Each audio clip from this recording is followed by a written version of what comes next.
Madame, Messieurs, bonsoir. Les vendeurs et marchands du marché central de Kinshasa, Zando, seront délocalisés dans le tout prochain jour à l'espace La Voie du Congo, ex-voie d'Isaïr, situé au croisement des avenues Itaga et Kassavubu. Ainsi en a décidé l'autorité urbaine en attendant les travaux de modernisation et d'assainissement du grand marché. 10 millions de dollars américains, c'est l'enveloppe disponibilisée par le gouvernement pour accompagner les entreprises locales secouées par la crise planétaire due au coronavirus. Les détails dans ce journal. Madame, Messieurs, bonsoir et surtout merci de nous choisir pour vous informer. La RDC compte à ce jour 2832 cas de coronavirus, 69 décès, 400 personnes guéries, 921 cas suspects en cours d'investigation, 1847 patients en bonne évolution. C'est l'essentiel de la situation épidémiologique Covid-19 en République démocratique du Congo. Nous recevons sur ce plateau le porte-parole du chef de l'État. Bonsoir, M. Kassongomwe Mayamba. Bonsoir, Maman Lucie Lavichisenda. Quel est le climat de travail qui règne actuellement à la présidence? C'est un climat que je dirais normal, malgré la pression que nous subissons forcément quand on reçoit des coups de fil ou on parcourt les réseaux sociaux et qu'on découvre des nouvelles, parfois fantaisistes. Mais bon, on est là, on fait confiance aux mesures qui sont prises par les autorités et on travaille plus ou moins dans la sérénité, selon les cas. Et justement, en rapport avec les réseaux sociaux, il y a une série de morts à la présidence, mais il y a silence radio et la population se demande qu'est-ce qui se passe exactement. Vous savez, lorsque le chef de l'État avait décrété la mesure d'état d'urgence sanitaire, beaucoup de gens n'avaient pas encore mesuré la portée de ce que le monde médical appelait la pandémie du Covid-19. Et je me rappelle d'ailleurs sur votre plateau ici, quand j'étais venu pour parler la première fois d'une prorogation de cet état d'urgence, pour la deuxième fois de cette prorogation, bon, quand je rencontrais les gens, oui, mais attendez, quand est-ce que vous allez lever? Mais on ne va pas lever ça comme ça, puisqu'il y a un état qui a lieu sur le terrain. C'est une maladie extrêmement dangereuse qui est sur le terrain, et donc c'est pour cela qu'on a décrété l'état d'urgence. C'est vrai que la RDC a pris les mesures nécessaires, les mesures barrières, qui sont appliquées plus ou moins partout, mais il faut voir. Vous venez de donner d'ailleurs en ouverture de ce journal les chiffres. Vous voyez qu'ils continuent d'augmenter, les personnes touchées par la maladie. Donc la RDC n'est pas seule. Et si vous regardez les chiffres d'autres pays, je crois que c'est encore plus alarmant. Mais nous n'allons pas rester là en état de panique en nous disant, bon, non, il y a des mesures qui existent, on essaie de les appliquer. Qu'il y ait des personnes qui soient touchées, ça je pense que c'est une évidence. Il se fait malheureusement qu'on a beaucoup plus les regards tournés vers la présidence, c'est normal. Le chef de l'État, c'est quand même le garant de la nation. Il y a beaucoup de personnes qui visitent la présidence de la République pour des raisons d'État, pour des raisons de travail. Et donc, c'est un lieu très fréquenté. Et donc, forcément, c'est un lieu très exposé. Alors, ce qu'il y a à faire, naturellement, c'est de déplorer ce qui nous arrive, effectivement, de pleurer les morts parmi nous, mais nous continuons d'espérer que les mesures qui sont prises vont produire leur effet. Ça peut faire peur, et je peux vous dire effectivement que quelquefois ça fait peur. Mais nous devons surmonter cette peur, pas seulement à la présidence de la République, c'est parce que c'est l'organe le plus visible. Mais je pense que si vous regardez autour de vous, dans les entreprises, dans certaines sociétés, vous retrouvez peut-être le même cas, et c'est ce qui est reproduit dans la statistique que vous avez vous-même annoncée en entrant dans ce studio. Donc, si on peut comprendre, pour vous, toutes ces morts sont vraiment naturelles alors qu'on parle des morts dues au coronavirus. Est-ce que le coronavirus a élu domicile à la présidence de la République? On ne peut pas dire que le coronavirus a élu domicile à la présidence de la République. D'ailleurs, il y a un slogan que je crois apprécier à sa juste valeur. Le virus ne se déplace pas. C'est nous qui le déplaçons. Donc je crois que ce slogan en lui-même dit très bien que c'est nous, à travers nos comportements, qui pouvons stopper, qui pouvons prolonger la vie de ce virus. Donc, on ne peut pas dire que le virus a élu domicile. Je dis encore ici une fois, la présidence, c'est une institution, enfin le président est une institution, et la présidence, c'est un service qui a attiré sur lui tous les regards. Et forcément, on ne parle pas beaucoup de ce qui se passe ailleurs.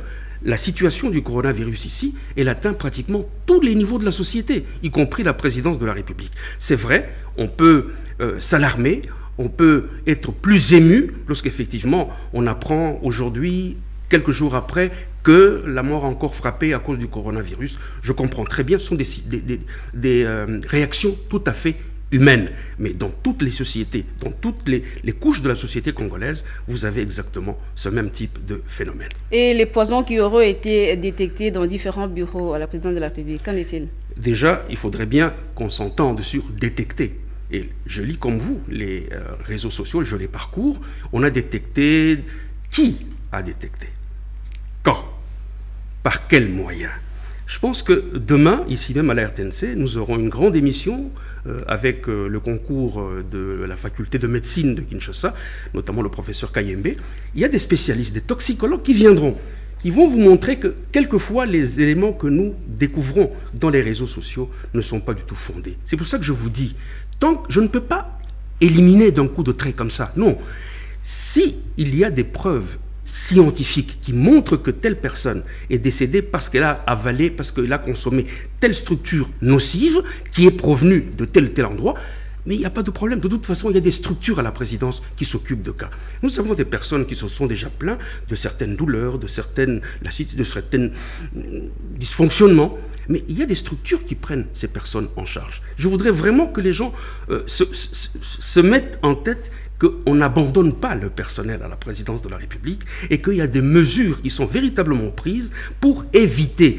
Actuellement, juste une petite minute, nous avons adapté à chaque fois que nous surveillons ce baromètre que vous le lisez chaque fois en début de journal, la présidence adapte les mesures pour véritablement coller. Justement, c'est en rapport avec les mesures. Quelles sont les mesures prises pour arrêter tout ça? Mais les mesures sont nombreuses. Il y a d'abord les mesures barrières que tout le monde pratique. Aujourd'hui, par exemple, si vous allez au bureau du président de la République, vous avez un portail de désinfection. Vous ne pouvez pas passer sans entrer chez le président sans passer par ce portail. Ces portails sont également installés dans d'autres sites. Il y a le confinement. Au début, on s'était dit, quand ce n'était pas encore des chiffres très alarmants, on s'est dit, on peut laisser 3 à 4 personnes par bureau. Mais au fur et à mesure que les chiffres augmentaient, on s'est dit, nous n'avons pas exposé beaucoup de gens à ce danger. On est en train de restreindre, et de plus en plus on restreint. Finalement, on n'acceptera plus dans les bureaux à la présidence de la République que les personnes strictement indispensables. Et cela se fait déjà.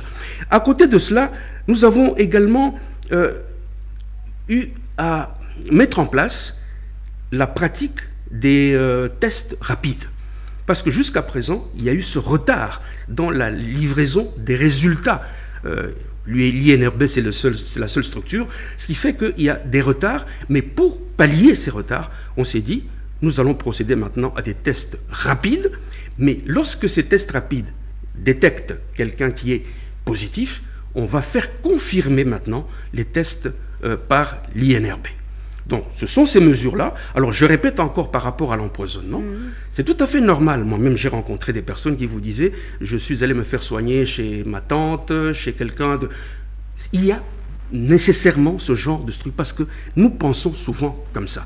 Mais je dis ici que scientifiquement, il n'y a encore aucune preuve qui a été donnée pour dire qu'il y a autre chose que le Covid-19 parmi les décès qu'on a déplorés à la présidence de la République. Et pour cette semaine seulement, il y a eu combien de morts à la présidence de la République? Bon, pour cette semaine, je ne suis pas non plus là pour faire la comptabilité. Moi-même, personnellement, j'ai été accompagné Charles Pirot-Kilocho, le directeur adjoint de la communication de la présidence de la République.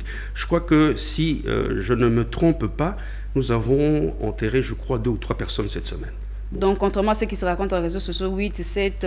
Bon, c'est-à-dire que les gens font la comptabilité depuis le début de la maladie. Depuis le début, on parle des plus de 20 morts. Depuis le début de la maladie dans notre pays. Mais là, vous m'avez posé la question sur la semaine. Oui. Je vous ai répondu sur la semaine. Non, je voudrais vraiment tranquilliser la population. On est vigilant. Tous les services de la présidence sont vraiment mis en alerte. Pour l'instant, c'est vrai que ça peut nous faire peur, forcément, personne ne va quelque part là où on lui dit attention, il faut faire ceci. Nous recevons tout le temps des messages, faites attention. C'est vrai, on fait attention, on prend soin de pratiquer les mesures barrières, mais je vous ai également dit, ici, il y a toutes ces mesures qui ont été prises, notamment la restriction. On ne va pas au bureau lorsque ce n'est pas nécessaire. On va commencer à faire le télétravail. C'est déjà en cours. Nous nous adaptons et les mesures vont continuer à être renforcées au fur et à mesure que le baromètre que vous avez donné en début de journal va continuer. Merci de vous soucier de ceux qui travaillent à la présidence de la République. Nous vous en sommes véritablement reconnaissants. J'en ai même un peu d'émotion, mais c'est vrai, je comprends, c'est normal, c'est la première institution du pays et c'est normal que les gens veuillent être informés de ce qui s'y passe. Merci beaucoup, ça va passer. Je vous en prie. Merci d'être passé chez nous, monsieur le porte-parole. Nous vous remercions. Merci, madame. Nous l'avons dit au début de ce journal, la RDC compte à ce jour plus de 2000 cas de coronavirus. L'évolution de cette pandémie à travers le pays et la situation sécuritaire sur le territoire national sont les sujets parmi tant d'autres évoqués au cours de la 33e réunion du Conseil des ministres. Réunion présidée par le chef de l'État, Félix Antoine Tshisekedi Tshilombo, par vidéoconférence. En attendant les comptes rendus du porte-parole du gouvernement, voici le résumé de ce télétravail. Ce vendredi 28 mai 2020 à la cité présidentielle de l'Union africaine pour la tenue de la 33e réunion hebdomadaire du Conseil de ministres. En vidéoconférence, le président de la République, Félix Antoine Tshisekedi Tshilombo, a présidé cette rencontre hebdomadaire. 4 points étaient inscrits à l'ordre du jour de cet organe, à savoir la communication du président de la République, chef de l'État, l'approbation d'un relevé de décision du Conseil de ministres, l'examen et adoption des dossiers et enfin l'examen et adoption des projets de texte. Au point d'information, l'ordre du jour prévoit l'examen de la situation sécuritaire sur l'ensemble du territoire national, l'évolution de la situation de la pandémie de la Covid-19. Le Conseil de ministres devra également approuver le relevé des décisions de la 32e réunion du Conseil de ministres du vendredi 22 mai 2020. À l'examen et à l'adoption sont prévues notamment les questions liées à l'état des lieux de la réforme relative au basculement du budget moyen vers les budgets programmes et à la restructuration des services en charge, mais aussi les états des lieux du projet du port en eau profonde de Banana dans le Congo central. C'est suite à l'observance stricte des gestes barrières édictés par les autorités du pays pour faire face à la pandémie de la Covid-19 que le chef de l'État préside le Conseil de ministres par vidéoconférence.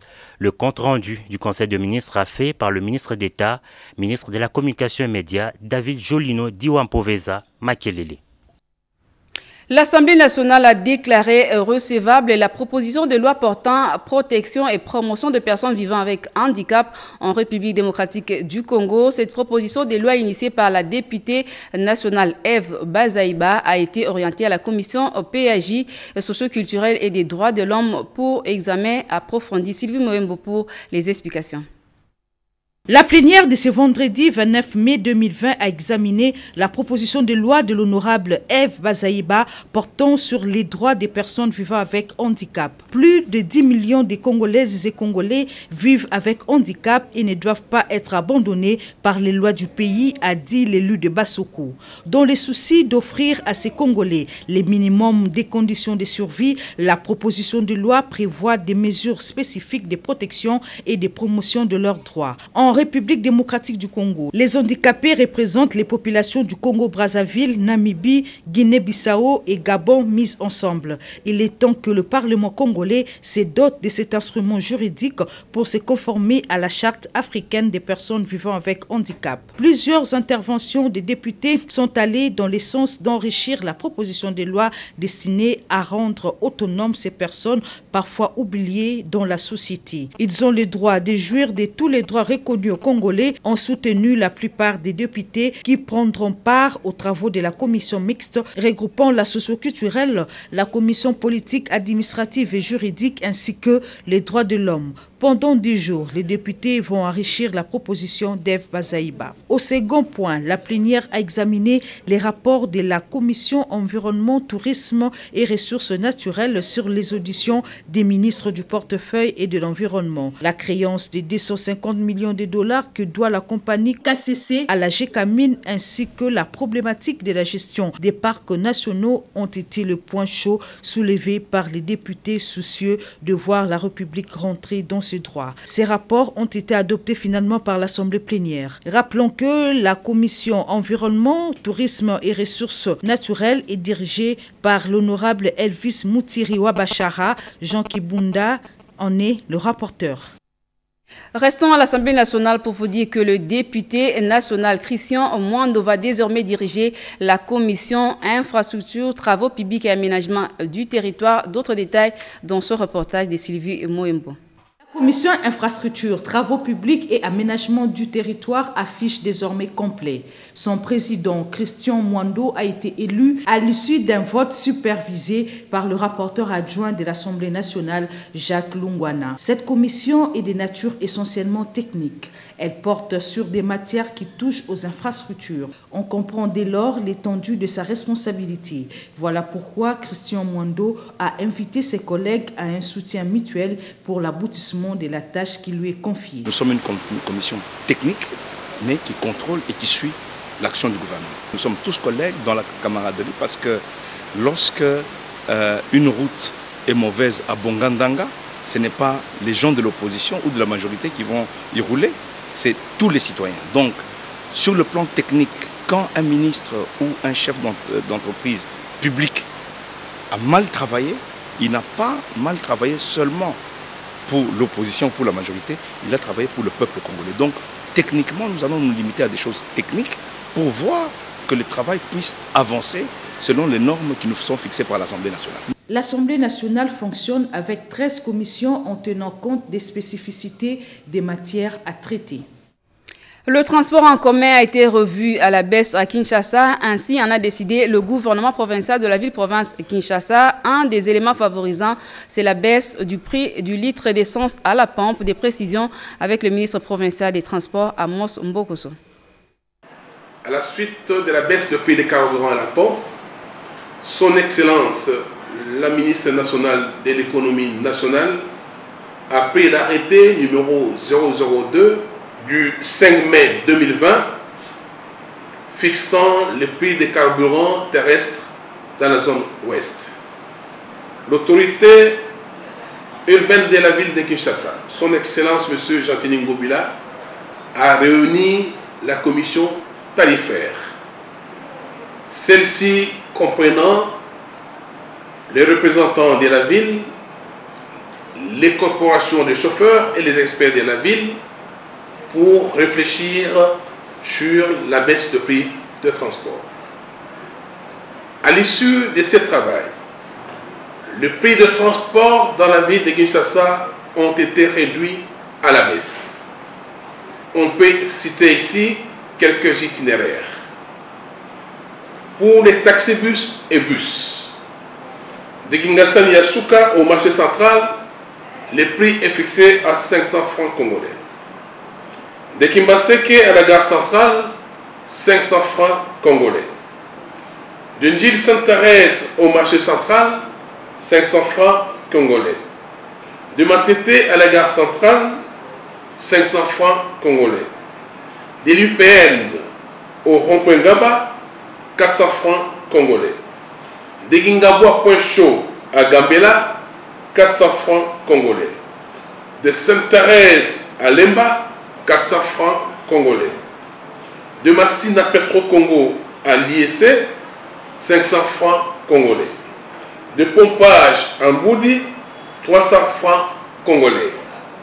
Il en est de même de taxis collectifs dont les prix sont fixés à l'instar de bus, minibus et taxis suivant les itinéraires.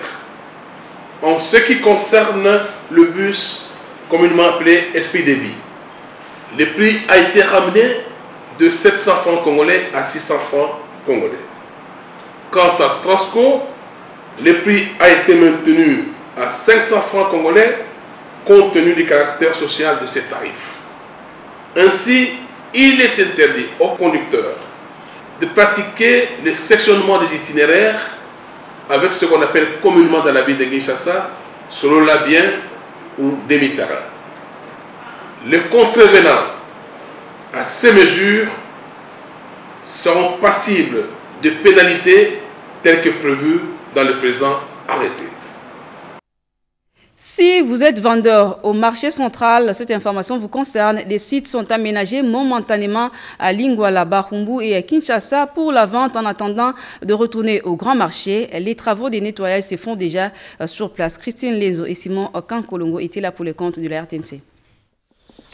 Les marchés centrales se trouvent en plein confinement. Depuis lors, aucun vendeur n'y accède et la plupart ont préféré occuper les longs des artères pour écouler leurs produits. Chose inacceptable pendant cette opération de nettoyage des quartiers de Kinshasa appelée opération Kinbopeto. Il n'y a aucun bourgmestre aujourd'hui qui croise les bras. Les travaux se font. Notre ville était dans un état d'insalubrité très avancé. Voilà qui explique cette descente sur le terrain du bourgmestre de la commune de Kinshasa pour sensibiliser les vendeurs à quitter les lieux pour occuper les places aménagées momentanément comme marché. Dans le cadre de l'opération Kinshasa Bopeto, il a été décidé que ces marchands, ces vendeurs soient délocalisés pour certains espaces. Et dès lors que le marché central sera fin prêt, tous les vendeurs sont bien identifiés, ils vont retourner au marché central sans payer aucun frais. Nous avons délocalisé en termes de pavillons. Ici, à la place de la voie du Zaïre, sera orienté les vendeurs de pannes, de bijoux et de mèches. D'autres iront à Bahumbu et dans la commune de Lingwala. Ils pourront regagner le marché central une fois les travaux de nettoyage terminés. Ce terrain a été récupéré pour organiser un marché durant 3 mois. Ce n'est pas vendu. Ces travaux se déroulent normalement. On est même en train de curer les égouts pour faciliter la circulation des eaux usées et chasser tous les enfants de la rue hébergés de façon souterraine. Question aussi de lutter contre la saleté. Bonne nouvelle pour les opérateurs économiques de la filière transport et commerce qui ravitaillent des grandes villes et agglomérations en denrées alimentaires de première nécessité. Le gouvernement a disponibilisé un chèque de 10 millions de dollars américains pour faire face à la crise planétaire due au Covid-19. Le reportage est de Betty Amani.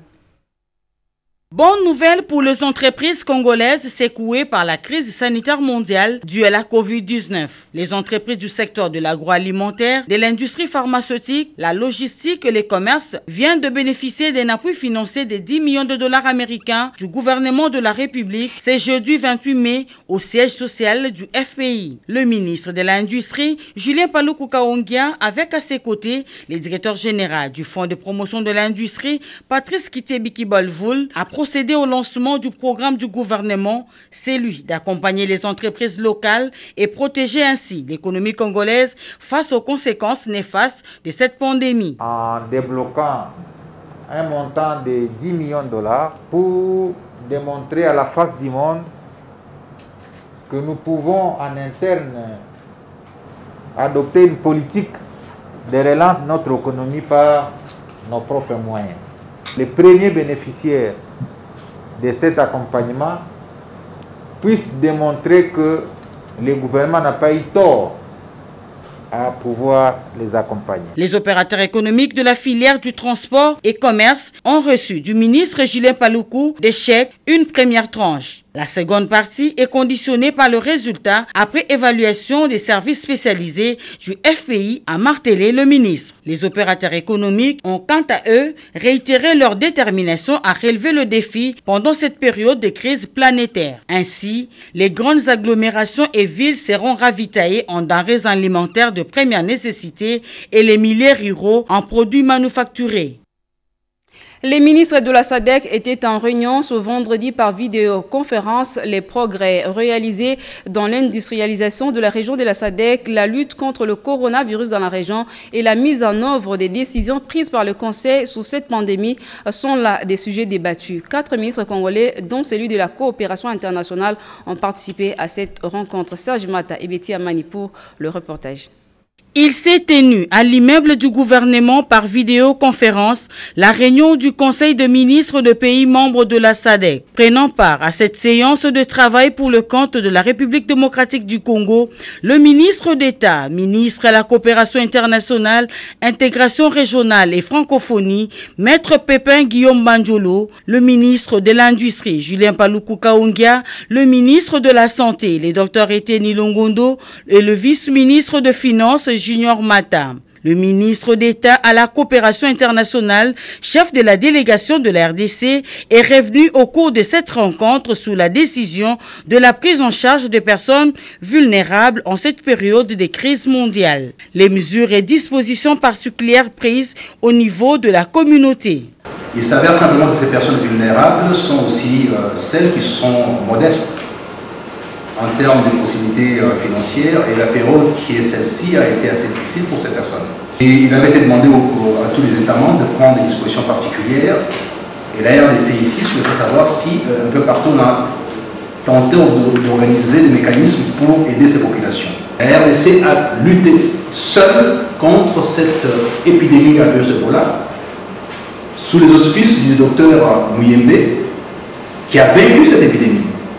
Et la technicité de la lutte contre les virus Ebola, c'est la même technicité de la lutte contre cette pandémie de coronavirus. Autre point abordé au cours de cette rencontre, les progrès réalisés dans l'industrialisation de la région de la SADC, la lutte contre la COVID-19 dans la région, la mise en œuvre des décisions prises par les conseils sous la COVID-19, l'état de finances de l'organisation et les discussions autour du thème du 39e sommet de chefs d'État et des gouvernements. Vers la mise en place des politiques claires dans les secteurs de l'aménagement du territoire, le ministre de l'aménagement du territoire, A.G. Matembo, a échangé avec les sénateurs de Kinshasa sur les réformes en cours. Cédric Kenina pour le commentaire. Voilà plus de 60 ans que le pays n'a pas de politique claire en matière d'aménagement du territoire. Des villes qui se développent à une vitesse exponentielle, d'autres agglomérations se dotent par ailleurs des statuts des villes en l'absence d'une loi cadre sur l'aménagement du territoire. C'est ainsi que quelques sénateurs ont réfléchi durant leurs vacances parlementaires et ont tenu à examiner cette question avec les ministres de l'aménagement du territoire A.G. Matembo Toto. J'ai décidé d'inviter les sénateurs qui m'entourent. Ils se sont dit que l'aménagement du territoire doit être recadré. Et au vu du travail, de leur vision en rapport avec la ville de Kinshasa, j'ai dit pourquoi pas mettre nos énergies en synergie pour que nos actions soient synchronisées. Voilà l'essence ou la quintessence de la rencontre d'aujourd'hui. Depuis que les colonisateurs sont partis, nous ne devons pas donner l'impression que nous avons cessé de réfléchir alors qu'eux, ils avaient déjà réfléchi. Il faut que nous réfléchissions en tant que Congolais. Ça va être un outil important pour nous afin que ceux qui viennent après nous puissent dire que nous avons connu des aînés qui ont réfléchi. Nous devons continuer à réfléchir et à améliorer. Déjà sous examen au ministère de l'aménagement du territoire et rénovation de la ville, les patrons de l'aménagement du territoire a donné toutes les assurances quant aux réformes qu'ils pilotent pour opérer une grande mutation dans son secteur. Le ministre de l'Agriculture, Joseph Antoine Kasonga, a échangé avec une délégation des sociétés privées et établissements œuvrant dans les secteurs agricoles à Kinshasa, en toile de fond l'augmentation de la production agricole locale. Explication Serge Mata. Cette séance des travail entre le ministre de l'Agriculture, Joseph-Antoine Kasonga Mukuta, avec la délégation des sociétés privées et établissements œuvrant dans les secteurs agricoles, a porté sur la mutualisation des efforts entre acteurs agricoles pendant cette période de crise sanitaire et économique causée par le Covid-19.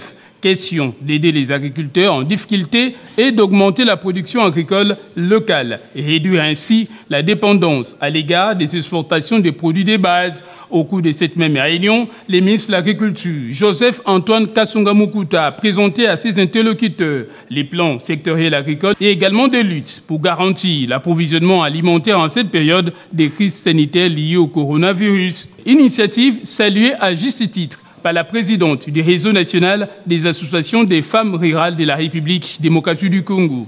Pendant cette période liée au coronavirus, le Congolais doit manger à sa faim dans son pays. Nous avons trouvé qu'avec ces plans, nous pourrons maintenant avoir la facilité de bien contrôler la partie agricole. Les opérateurs œuvrant dans les secteurs agricoles ont profité de ces face-à-face avec le ministre de l'Agriculture, Joseph-Antoine Kassunga Mukuta, pour lui présenter également les difficultés auxquelles ils sont confrontés et ont sollicité par ailleurs l'encadrement du ministère à ces sujets. Entre-temps, la société Bio-Agro-Business s'est engagée à l'issue de la rencontre à accompagner les organisations de production agricole pendant cette période de crise. Dans l'assistance avec nos engins, notre matériel, les intrants ainsi que les produits phytosanitaires pour leur permettre d'augmenter leur production. Rappelons-le, soucieux d'améliorer les conditions de travail dans son secteur afin d'augmenter la production agricole, le ministre de l'Agriculture, Joseph-Antoine Kassunga Mukuta, a promis de tenir des réunions trimestrielles avec ses partenaires en vue d'un suivi de proximité.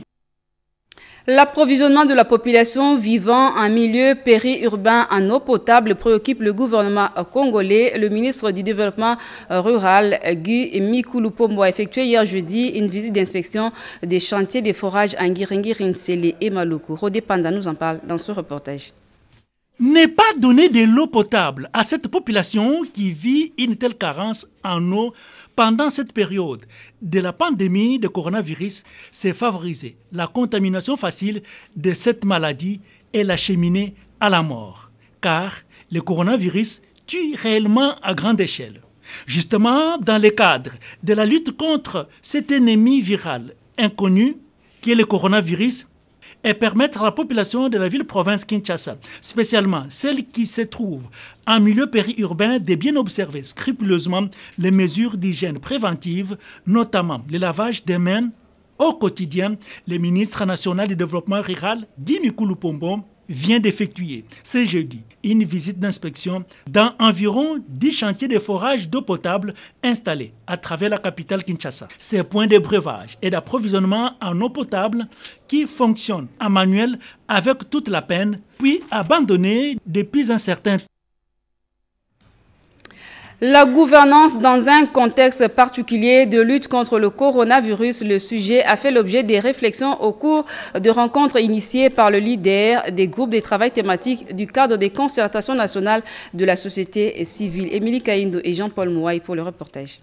Les concertations de la société civile apprécient les efforts du chef de l'État dans la lutte contre le coronavirus. Le cadre des concertations nationales de la société civile a apprécié les efforts du président de la République exprimés par les décisions courageuses prises récemment en vue de lutter contre cette pandémie, notamment la mesure d'entrée à l'état d'urgence, la gratuité de l'eau, de l'électricité en faveur des populations. Cependant, la société civile note des failles inquiétantes qui risqueraient d'accentuer le spectre des fragilités en incluant tous les efforts déployés dans l'atténuation des effets de la pandémie, le manque d'une approche efficace de communication et de sensibilisation des proximités pour le changement des comportements liés à la pandémie auprès des populations. La non-mise en contribution de l'Institut national des statistiques pour faire des enquêtes complémentaires, objectives sur base desquelles les orientations et décisions devraient être prises pour l'efficacité de la riposte avec des données désagrégées. Outre ces recommandations, la société civile de la RDC propose. Il est plus qu'urgent de renforcer les capacités d'autres laboratoires en province pour augmenter la capacité de dépistage, autant plus que la maladie se répand en douceur et à une vitesse exponentielle. Et l'INRB se déploie dans toutes les provinces. La société civile note les efforts en cours visant à rétablir un état de droit et la lutte contre la corruption. Elle estime que beaucoup reste encore à faire dans la réforme de la justice, car la justice élève une nation. Les maraîchers du site des Massines à Siforco ont reçu des intrants et semences pour augmenter leur production pendant la période post-Covid. Certains dons du Caritas Développement Kinshasa, Eurydice Kitutu et Moke Maluma ont signé ce reportage. Les mesures de barrière par rapport au Covid-19, nous de Tchang, nous disons encore que cette maladie-là n'existe pas. Mais c'est vrai, ça existe. Ils ont tout d'abord été formés et sensibilisés sur les gestes barrières à observer en cette période de crise sanitaire. Kinshasa ne sera pas en rupture de légumes et denrées vivriers en période post-Covid, en croire les agriculteurs et producteurs congolais appuyés par la Caritas Développement Kinshasa qui s'engage à ce jour à contribuer efficacement à la production pour alimenter les marchés de Kinshasa. Nous n'allons plus seulement commencer à attendre des choses qui viendront d'ailleurs, mais nous-mêmes, avec nos producteurs que nous accompagnons, que nous puissions nous aussi continuer à produire et produire plus. Faisons confiance à nos producteurs qui continuent toujours à produire afin de nous fournir de quoi se nourrir. Et quand nous achetons aussi, veillons acheter pour que ces producteurs ne se découragent pas. Parce qu'ils produisent, pas pour donner gratuitement, mais ils produisent pour commercialiser. Ils avaient exprimé leurs besoins. Aujourd'hui, la Caritas Développement Kinshasa a répondu positivement à leurs demandes. La Caritas Développement focalise son attention sur les producteurs agricoles dans le cadre de contingences comme anticipation face aux conséquences de la période post-Covid-19 quant à la crise alimentaire. Un projet appuyé par l'ambassade de France. La remise de ces intrants intervient quelques semaines après la signature d'un accord de partenariat avec la France. La conseillère spéciale du chef de l'État en charge de la jeunesse et violences faites à la femme a visité deux communautés musulmanes de la RDC pour des moments de partage. Chantal Yelou-Moulop était porteuse du message du chef de l'État sur la promotion de la jeunesse et sur l'autonomisation de la femme en RDC. Les détails dans ce papier de Lopez Kakouba.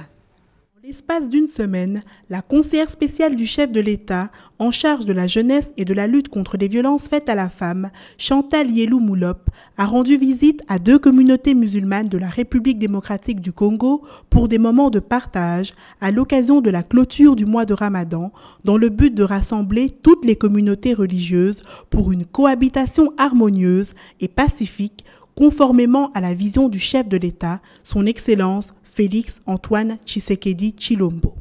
Le 18 mai, elle a présenté la vision du président de la République sur la promotion de la jeunesse et l'autonomisation de la femme en RDC aux représentants de la communauté Siko du Congo, l'imam Molana Djibril Menaveko, et n'a pas manqué de souligner que le chef de l'État attache une importance particulière à l'épanouissement de la femme congolaise.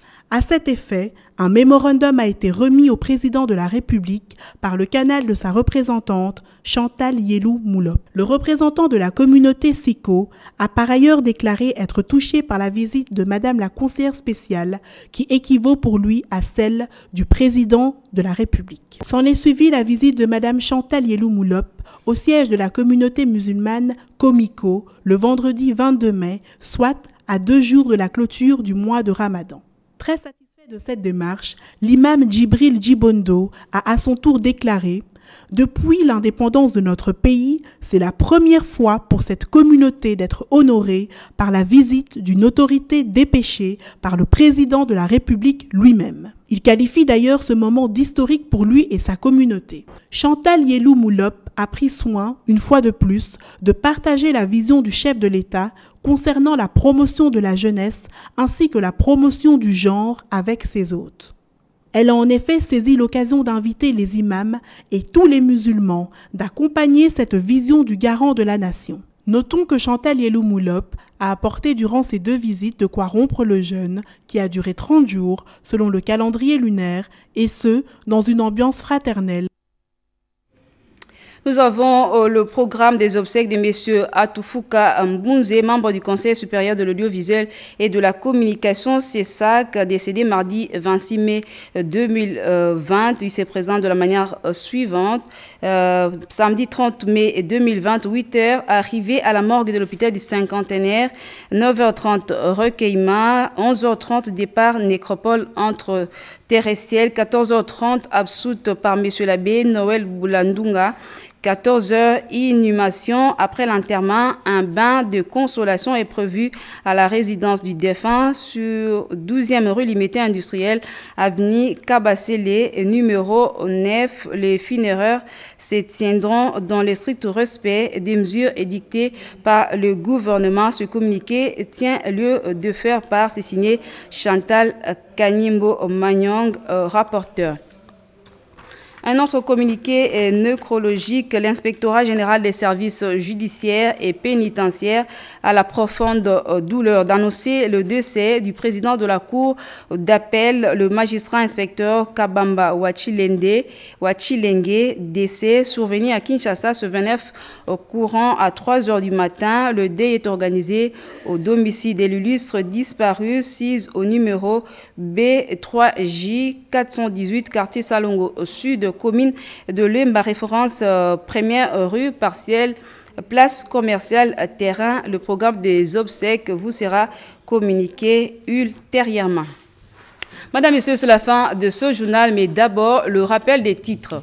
Les vendeurs et marchands du marché central de Kinshasa, Zando, seront délocalisés dans les tout prochains jours à l'espace La Voie du Congo, ex-voie d'Isaïe, situé au croisement des avenues Itaga et Kassavubu. Ainsi, on a décidé l'autorité urbaine en attendant les travaux de modernisation et d'assainissement du grand marché. Vous avez suivi les détails dans ce journal. 10 millions de dollars américains, c'est l'enveloppe disponibilisée par le gouvernement pour accompagner les entreprises locales secouées par la crise planétaire due au coronavirus. Madame, Messieurs, tous les plaisirs étaient pour nous de vous informer. Prenez rendez-vous avec les informations à 22h avec Patience Mboyo Katuku. Quant à moi, je vous dis merci et très bonne suite des programmes sur la radio-télévision nationale congolaise. Au revoir.